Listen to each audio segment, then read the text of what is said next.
இந்த நாளில் கூட நாம் அதனுடைய வார்த்தைக்கு கடந்து போகிறதற்கு முன்பாக நாம் தேவனால் அறியப்பட்ட ஜனங்களா இருக்கிறோம். நாம் தேவனால் அறியப்பட்ட ஜனங்களா இருக்கிறோம். ஆமென். நான் என்ன சொல்றேன்னா, பிரைம் மினிஸ்டருக்கு நீங்க யாருன்னு தெரியும்னு சொல்லல, அல்லது சீஃப் மினிஸ்டர் விஜய்க்கு நீங்க யாருன்னு தெரியும்னு சொல்லல. எங்கள் எல்லாரையும் உண்டாக்கின தேவன் நம்மை அவரையும் அறிந்திருக்கிறார். ஆமென். நம்ம யாரோ, எந்த ஊரோ, எந்த குலமோ, எந்த மூலையிலையோ, எந்த ஒரு கிராஸ்குள்ளேயோ நம்ம இருக்கிறோம் அப்படின்னு நான் சொன்ன ஆளுங்களுக்கு யாருக்கும் தெரியாது. ஆனா உலகத்துல இருக்கிற 800 கோடி ஜனங்களையும் ஒரே ரத்தத்தினால் தோன்ற பண்ணினவர் நம் தேவன். பூமி எங்கும் குடியிருக்கும்படி முன் தீர்மானிக்கப்பட்ட எல்லைகளையும் அவர்கள் குடியிருப்பின் எல்லைகளையும் தேவன் முன்னறிந்திருக்கிறார். நம்ம எந்த ஊரு, எப்ப பிறப்போம், அப்பா அம்மா யாரு, எந்த இடத்துல வீடு இருப்போம், குடியிருப்பின் எல்லைகளையும் அவர் அறிந்திருக்கிறார். இன்னைக்கு மேல பறக்கும் பொழுது அல்லது சேட்டலைட் இமேஜ்னு சொல்லிட்டு நீங்க மொபைல்ல போட்டீங்கன்னா மேல இருந்து எந்தெந்த ஊர் எங்க இருக்கு அப்படிங்கிறது சின்ன சின்ன சின்ன சின்ன கட்ட கட்டமா தெரியும். தண்ணீர் எல்லாம் ப்ளூ கலர்ல தெரியும். அப்புறம் வயல்வெளிகள் எல்லாம் வந்துட்டு கிரீன் கலரா தெரியும். வீடுகள், கட்டிடங்கள், பெரிய பெரியதெல்லாம் வந்து சின்ன சின்ன ஸ்கொயர்ஸ், ரெக்டாங்கிள் ஷேப்ல, செவ்வகம், சதுரம், முக்கோண வடிவத்துல எல்லாம் இருக்கும். ஆனா தேவனுடைய கண்கள் நல்லோரையும் தீயோரையும் நோக்கி பார்த்து கொண்டிருக்கிறது. ஆமென். நல்லோரையும் தீயோரையும் நோக்கி பார்த்து கொண்டிருக்கிறது. அவர் நல்லோர் மேலும் தீயோர் மேலும் தம்முடைய சூரியனை உதிக்க பண்ணி நம்முடைய மழையை பெய்ய பண்ணுகிற தேவன். எல்லாரையும் அவர் அன்பு கூறுகிறார். நாம் யார் என்பதை அவர் அறிந்திருக்கிறார். ஆமென். சிஎம் விஜய்க்கு தெரியும் உங்களுக்கு சொன்னா இன்னைக்கு நிறைய கடிதத்துவம் வந்திருக்கும். ஆண்டவருக்கு உங்களுக்கு தெரியும் சொன்னா சந்தேகம். எனக்கு தெரியும், என்ன தெரியுமா அவரு, இவர் என்ன இப்படி சொல்றாரு?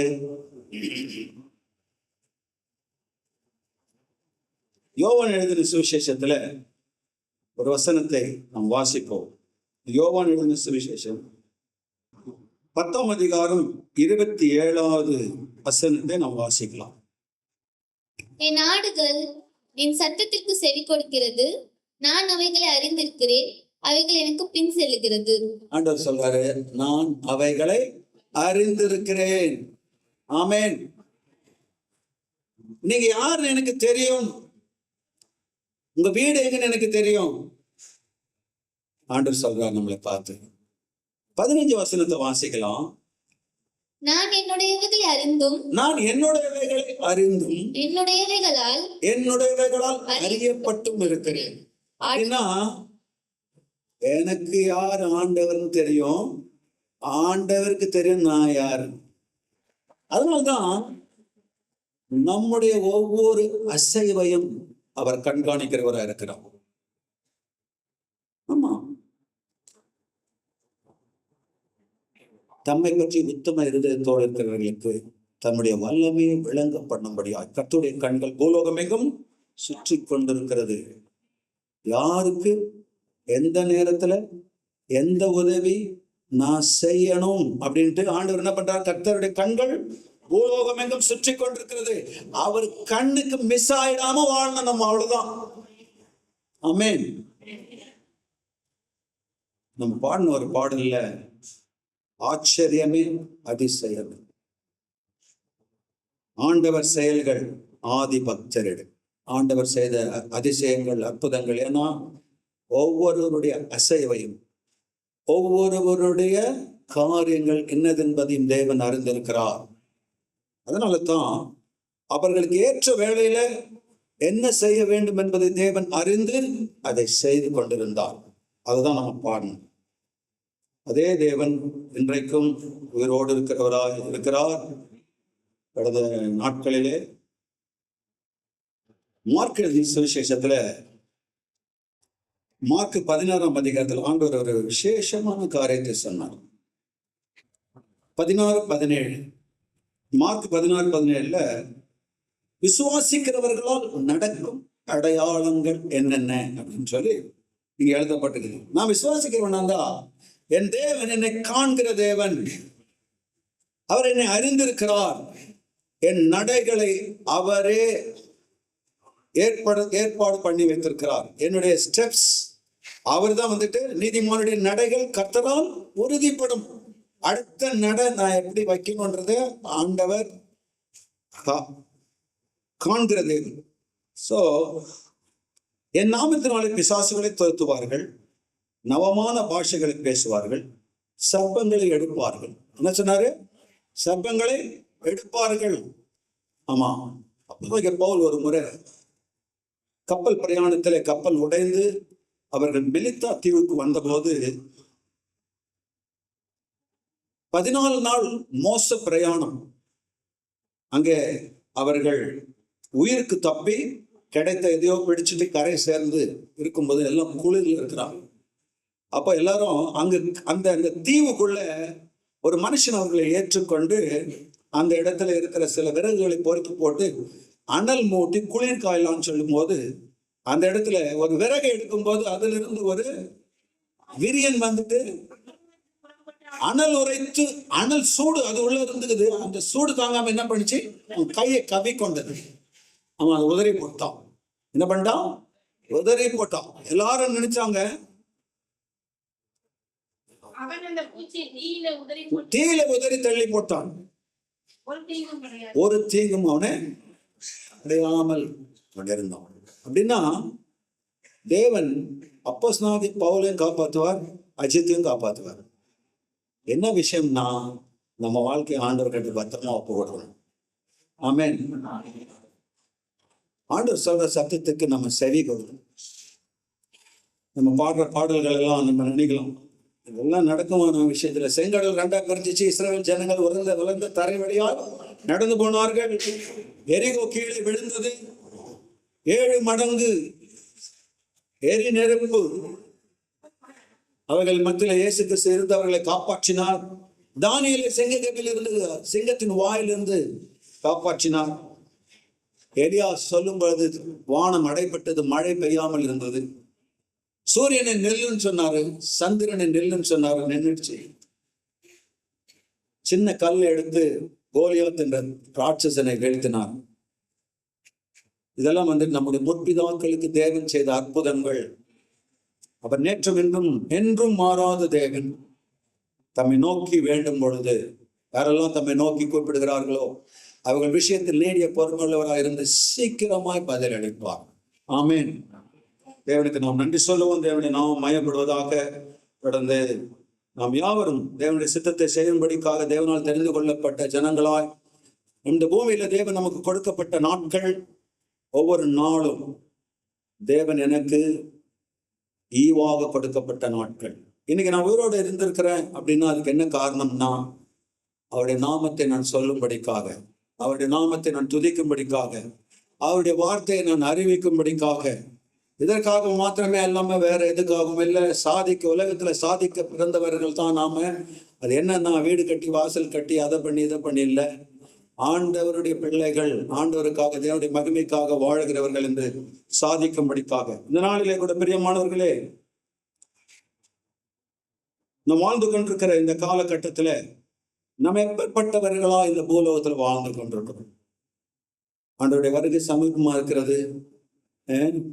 நாமும் இங்க உட்கார்ந்து கொண்டிருக்கிற இவ்வளவு ஜனங்களில எல்லாரும் விசுவாசம் உள்ளவர்கள் அல்ல. என்ன பிரதர் அப்படி சொல்றீங்க? விசுவாசம் இல்லைன்னா நாங்க மீட்டிங் வந்திருப்போமா?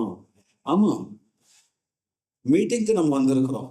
ஆனா தேவனுடைய பிள்ளைகளாய் இந்த இடத்துல விசுவாசத்தினால் தேவனுடைய பிள்ளைகள் ஆகும்படிக்கு தேவன் நம்மை கூட்டி சேர்க்கிறார். நம்முடைய நோக்கம் எல்லாம் தேவனுடைய பிள்ளைகள் ஆக வேண்டும் என்கிற நோக்கம். விசுவாசத்தினாலே நாம் அவருடைய பிள்ளைகள் ஆக முடியும். என் நாமத்தின் மேல் விசுவாசம் உள்ளவர்களோ, என்னை ஏற்றுக்கொண்டவர்கள் எத்தனை பேர்களோ அத்தனை பேர்களுக்கும் என் பிள்ளைகளாகும்படி அதிகாரத்தை நான் தரேன்னு சொல்றாருல்ல. அப்போ இந்த விசுவாசம் நமக்கு வேண்டும். இந்த விசுவாசத்தினால ஆண்டவரை நம்முடைய இரட்சகராக ஏற்றுக்கொள்ள வேண்டியவர்களாய் அப்படிப்பட்ட காலகட்டத்தில் நாம் இருக்கிறோம் பிரியமானவர்களே. ஆகவே இந்த நாளிலே கூட இங்க உட்கார்ந்து கொண்டிருக்க எத்தனை ஜனங்கள்ல யார் யார் ஒரு நிமிஷம் நம்ம செய்திக்குள்ள கடந்து போறதுக்கு முன்னாடி, ஆண்டவரே இன்றைக்கு நான் இந்த கூட்டத்துக்கு வந்ததனுடைய நோக்கம் என்ன, நான் ஏன் இங்க வந்திருக்கிறேன், என்னுடைய வேண்டுதல்கள் அல்லது என்னுடைய மனதின் நினைவுகள், என்னுடைய இருதயத்தினுடைய வாஞ்சைகள் எதை பற்றியதாக இருக்கிறது, இங்க இருக்கிற யாருக்கும் ஒருத்தருக்கு தெரியாம இருக்கலாம். ஆனா தேவன் நம்முடைய இருதயங்களையும் அதன் உள்ளின் திரியங்களையும் ஆராய்ந்து அறிகிற தேவனா இருக்கிறபடினால அவர் எல்லாவற்றையும் அறிந்திருக்கிறார். அவருக்கு மறைவான சிருஷ்டி ஒன்றுமே கிடையாது. சகலமும் அவருக்கு முன்பாக நிர்வாணமாயும் வெளியரங்கமாயும் இருக்கிறது. எல்லாமே அவருக்கு எல்லாமே தெரியும். நம்முடைய உள்ளங்களை ஆராய்ந்து பார்க்கிற தேவன், இருதயங்களை சோதித்து அறிகிற தேவன். எரேமியா புஸ்தகத்துல வாசிக்கலாம், இருதயங்களை சோதித்து அறிகிற தேவன். நான் யார், நான் எப்படிப்பட்டவன், என்ன சிந்தனையில நான் இருக்கிறேன், எல்லாமே ஆண்டவருக்கு தெரியும். அதனாலதான் நான் சொல்லுவேன், there are many check posts. நாம் இந்த உலக பயணத்துல வந்துட்டு நிறைய செக் போஸ்ட்களை, நான் வந்துட்டு பெங்களூர்ல இருந்து ஆம்பூருக்கு வரும்போது கிட்டத்தட்ட 4 டோல் நான் கடந்து வரணும். இந்த 4 டோல்ல வந்துட்டு எல்லாமே ஓப்பன் ஆயிடும். என் வண்டி போய் நின்ற வண்ணு இந்த கேமரால பார்த்துட்டு ஓப்பன் ஆயிடும், நான் வந்திருக்கேன். எத்தனையோ பேர் வண்டியில போறவங்க எத்தனையோ பாவங்கள், குற்றங்கள், தேசத்துக்கு விரோதமான குற்றங்கள், எத்தனையோ காரியங்களை அதோடு கூட சேர்ந்து பயணம் பண்ணுகிறவர்களா இருக்கிறாங்க. கேமரா என்ன பண்ணாது, அதெல்லாம் பார்த்துட்டு இருக்க விட்டுடும், பாஸ் பண்ணிட்டு போயிடலாம். ஆனா ஒரு செக் போஸ்ட் வருது, அங்க யாருமே தப்பிக்க முடியாது.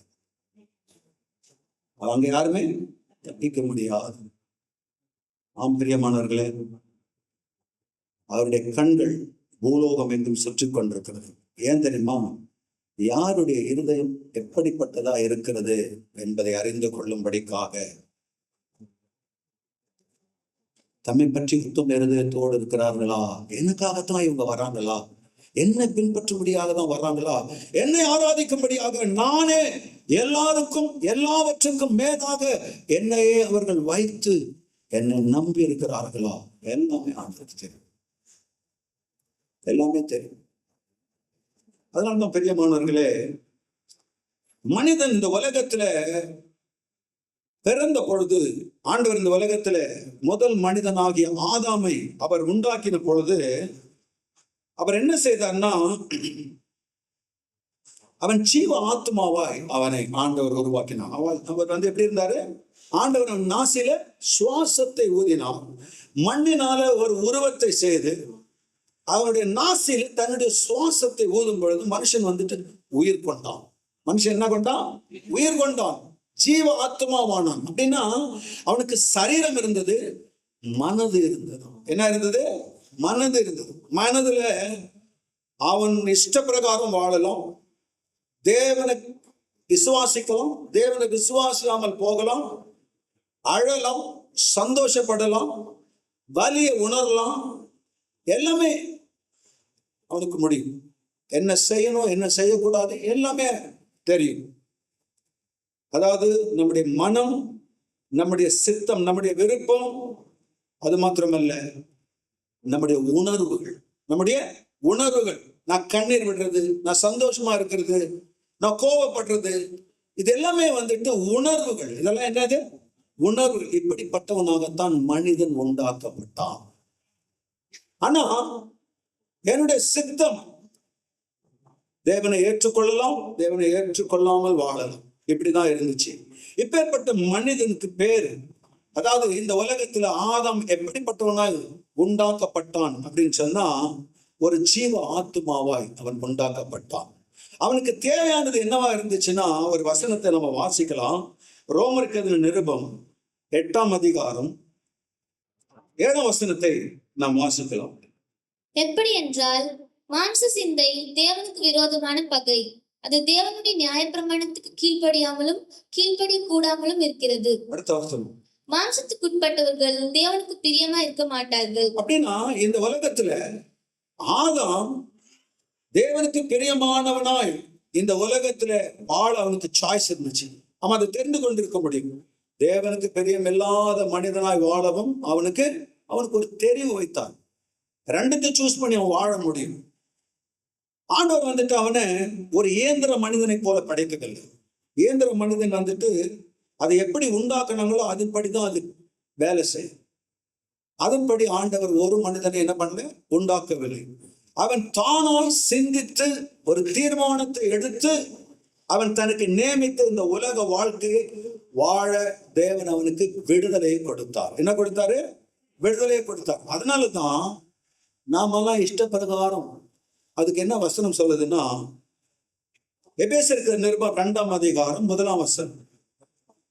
எபேசியருக்கு நிருபம் 2ஆம் அதிகாரம் 1ஆம் வசனம். அக்கிரமங்களினாலும் பாவங்களினாலும் மரித்தவர்களாய் இருந்த உங்களை உயிர்ப்பித்தார். இருங்க. அப்படின்னா ஆதாம் ஒரு சுயாதீனத்தோடு கூட அவன் உண்டாக்கப்பட்டான். சுயமாய் தீர்மானித்து எதை நான் பின்பற்றி வாழ வேண்டும் என்று நான் முடிவு செய்திருக்கிறேன், முடிவு செய்து கொள்ள முடியும் என்கிறதான நிலையில் அவன் உண்டாக்கப்பட்டான்.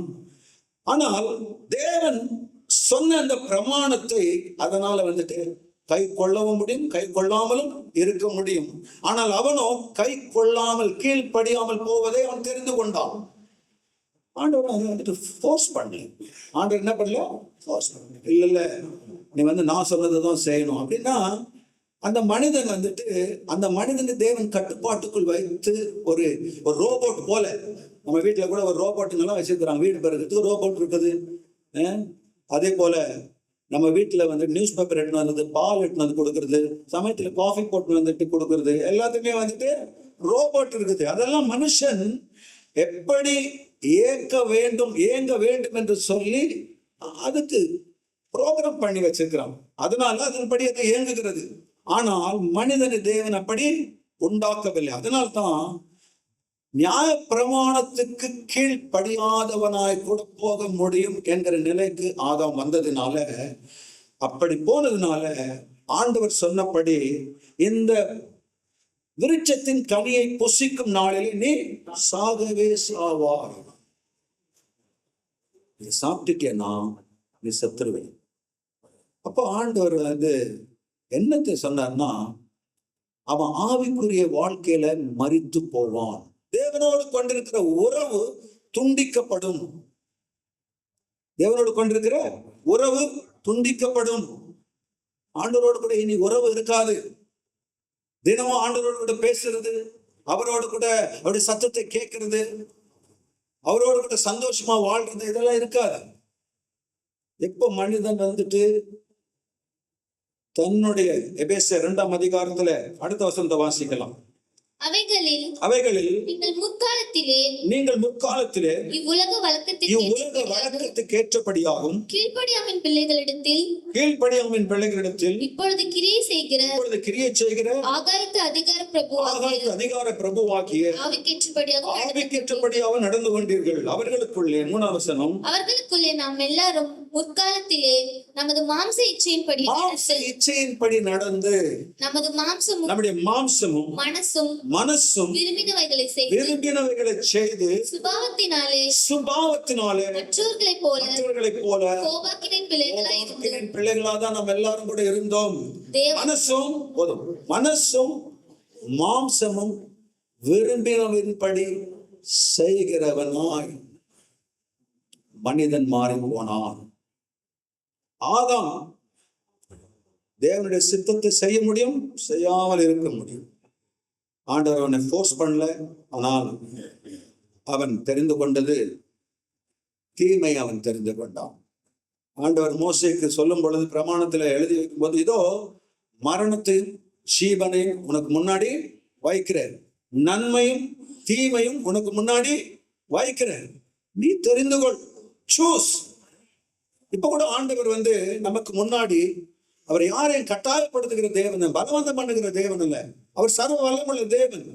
இந்த 800 கோடி ஜனங்களுமே என்னை பின்பற்றுகிறவர்களா நான் தான் தேவன் என்று எல்லா நாவுகளும் அறிக்கை செய்ய வேண்டும், எல்லா முழங்கால்களும் முடங்கி என் நாமத்தை உயர்த்த வேண்டும். ஒரு வார்த்தை சொன்ன போதும் அப்படியே நடக்கும்.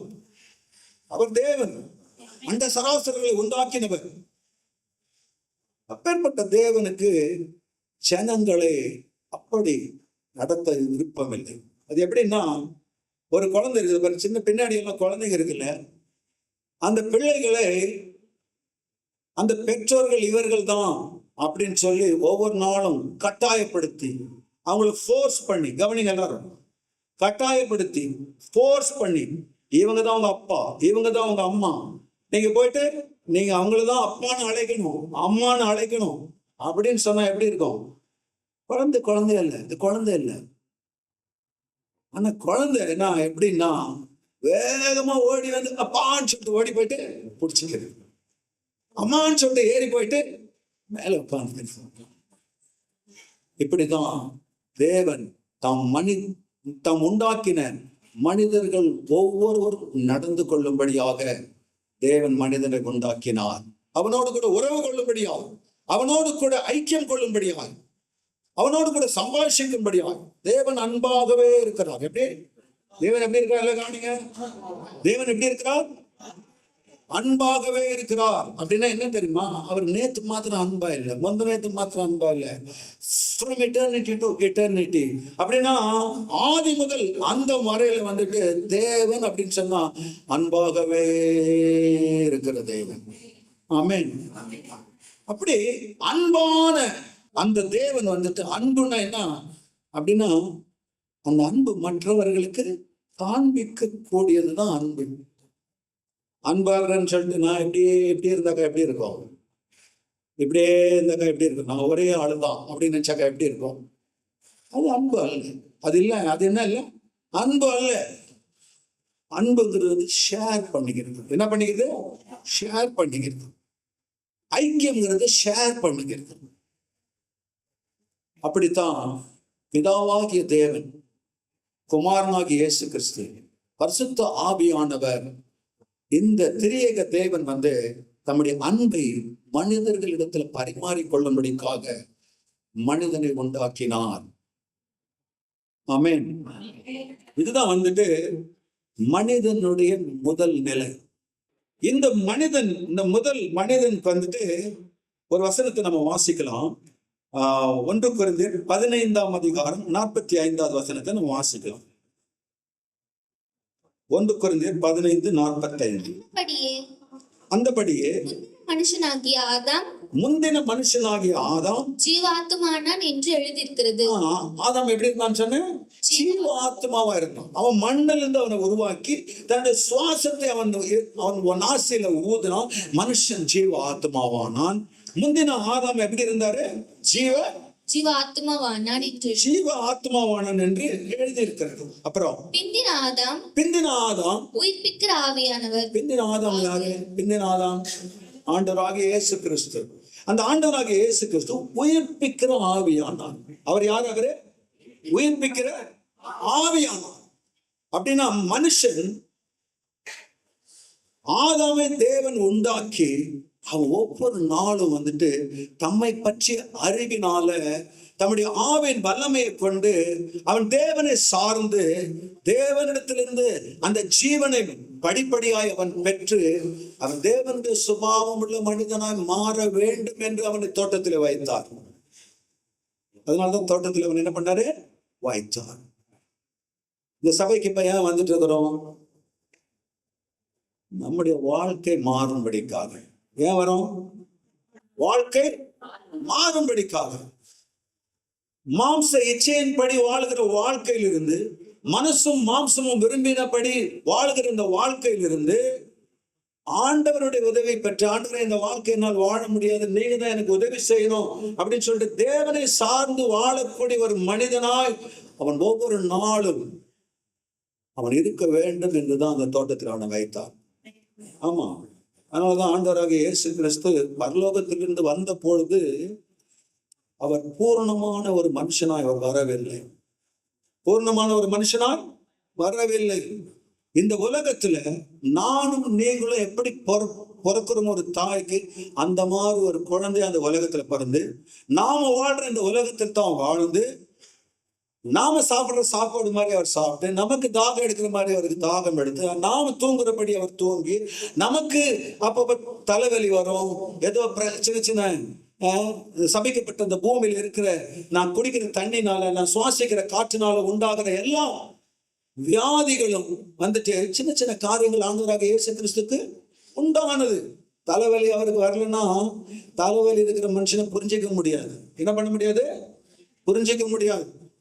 அப்படின்னா ஆண்டவர் பரலோகத்திலிருந்து ஒரு மகிமையுள்ள சரீரம் உள்ளவராக வரவில்லை, நம்மை போல மாம்சத்தையும் இரத்தத்தையும் உடையவராக இந்த உலகத்துல வந்தார். அதனால்தான் வசனம் சொல்லுகிறது, மத்தேயு 8ஆம் அதிகாரத்துல ஒரு வசனம் எப்படியா சொல்லுகிறது, மத்தேயு 8ஆம் அதிகாரம் 8ஆம் அதிகாரத்துல 17ஆம் வசனத்துல, அவர் தாமே நம்முடைய பலவீனங்களை ஏற்றுக்கொண்டு நம்முடைய நோய்களை சுமந்தார் என்று ஏசாயா தீர்க்கதரிசினால எழுதப்பட்டது நிறைவேறும்படி இப்படி நடந்தது. அப்படின்னா அவர் தாமே நம்முடைய பலவீனங்களை, அப்படின்னா he was acquainted with sickness அப்படின்னு எழுதியிருக்குது ஆங்கிலத்தில். அப்படின்னாக்கா நம்முடைய பலவீனங்களை அவர் அனுபவித்தவராக இருந்தார் அப்படின்னு சொல்லி எழுதியிருக்கு. ஆகவே பிரியமானவர்களே, அவர் ஏதோ பரலோகத்தில் இருந்து ஒரு மகிமையான சரீரத்தை உடையவராக இந்த உலகத்துக்கு வரல, நம்மை போலவே வந்து இந்த உலகத்துல ஒரு அருமையான வசனம் எபிரேயருக்கு நிருபத்துல 5ஆம் அதிகாரத்துல ஒரு வசனம் இப்படியா சொல்லுகிறது.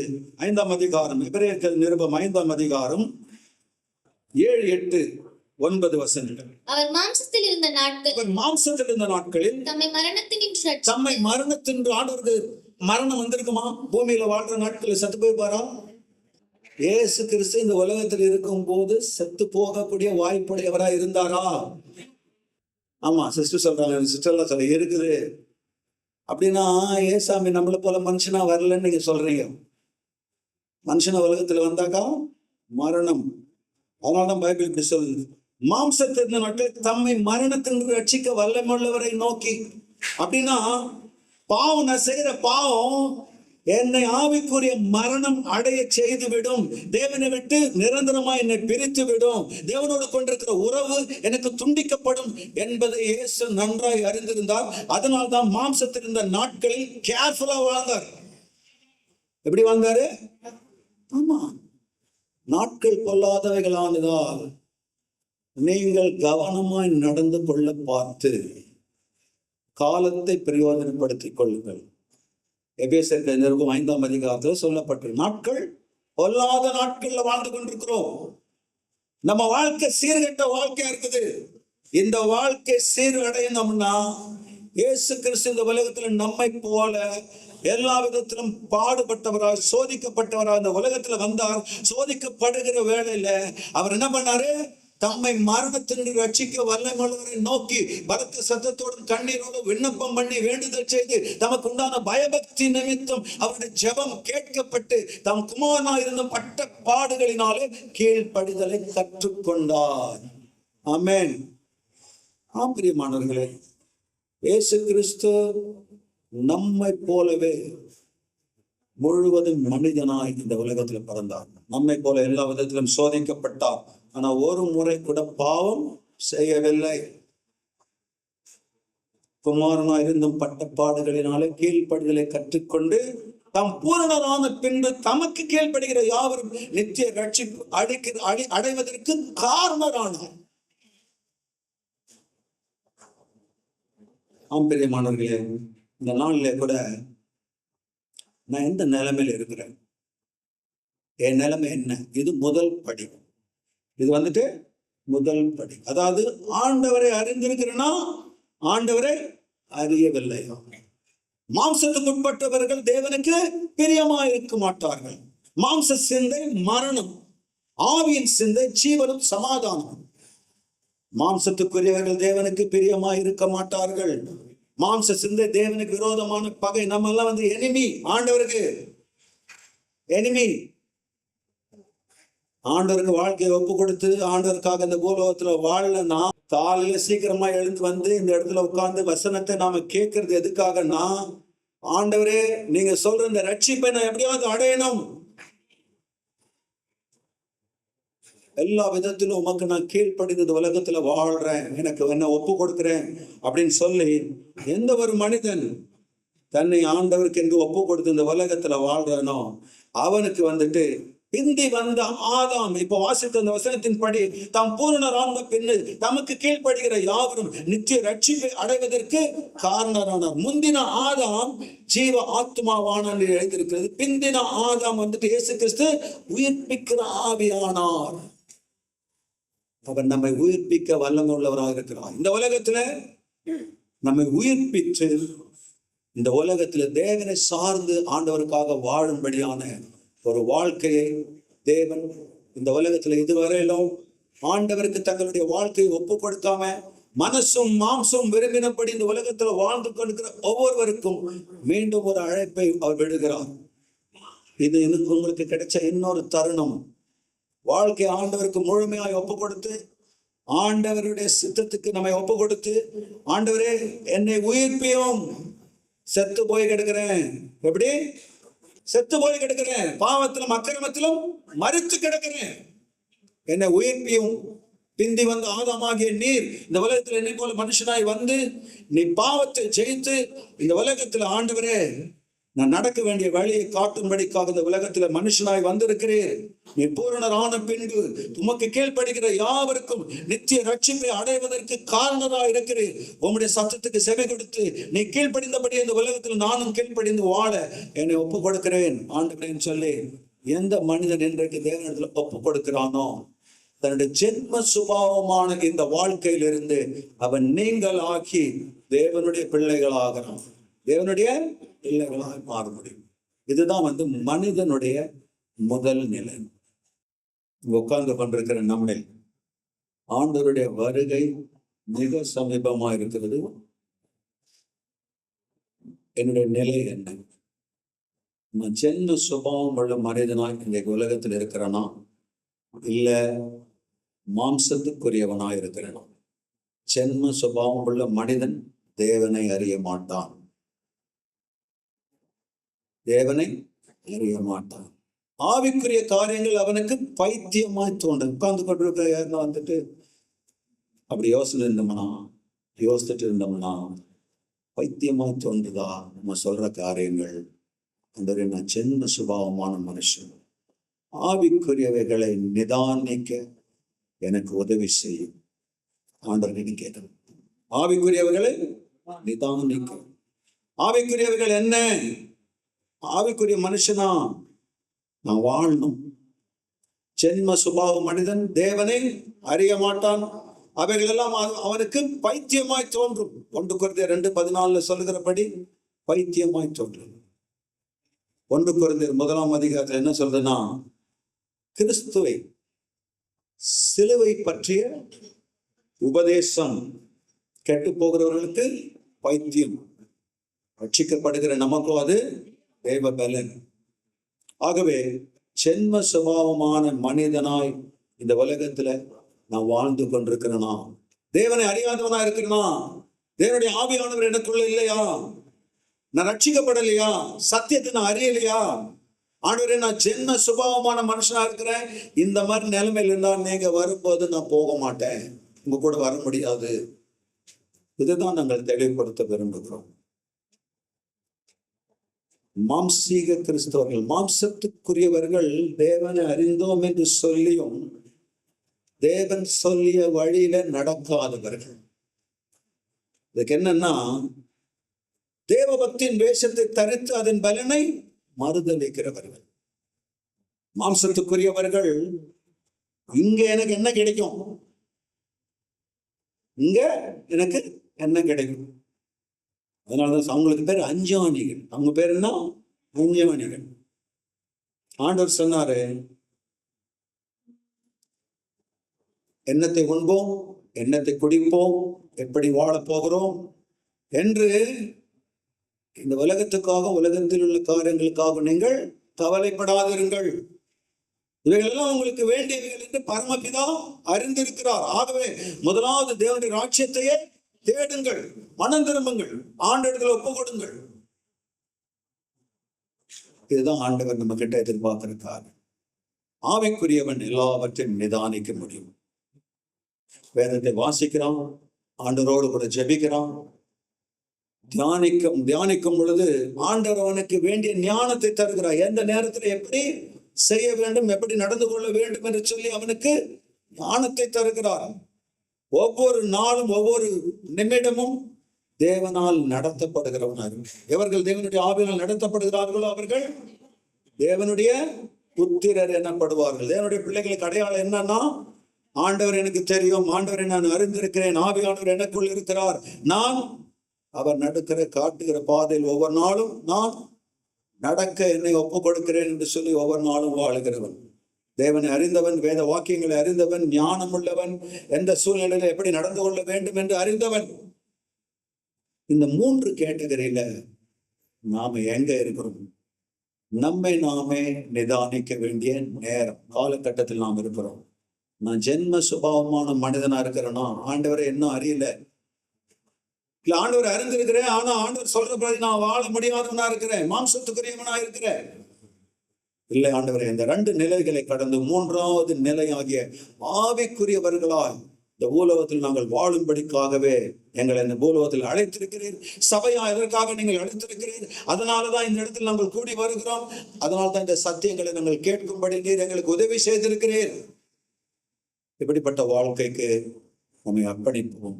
யாவரும் எழுந்து நிற்போம், ஒரு பாடலை பாடும். உம்மாலன்றி என்னாராகும் என்று சொல்ல ஒன்றுமில்லை. உம்மாலன்றி என்னாராகும் என்று சொல்ல ஒன்றுமில்லை. பலமும் அல்ல, பராக்கிரமம் அல்ல, உமையாவியால்தான் ஆகணும் தேவா. பலமும் அல்ல, பராக்கிரமம் அல்ல, உமையாவியால்தான் ஆகணும் தேவா. இருந்தும் தேவா மாயன்றி எந்த விருப்பம் ஒட்டமோதினே. இறங்கும் தேவா மாயன்றி எந்த விருப்பம் ஒட்டமோதினே. சிறுவங்கை தப்பம் சிறுமீன்கள் சிவகித்து அழைத்தேடும் தேவா. சிறுவங்கை தப்பம் சிறுமீன்கள் சிவகித்து அழைத்தேடும் தேவா. யுத்தம் எனக்கல்ல கர்த்தரின் யுத்தம், சும்மா நின்று நான் பார்த்தேன் செய்யும். யுத்தம் எனக்கல்ல கர்த்தரின் யுத்தம், சும்மா நின்று நான் பார்த்தேன் செய்யும். சத்து வெள்ளம் பெருந்தீடும் வேளை கர்த்தரின் ஆவியே கொடியேற்றுவீரே. சத்து வெள்ளம் பெருந்தீடும் வேளை கர்த்தரின் ஆவியே கொடியேற்றுவீரே. நாமோதும் பேசும் நெசுவே எங்களை ஆவியாம் தேடமாவே. இந்த நாமூலம் பேசும் நெசுவே எங்களை ஆவியாம் தேடமாவே.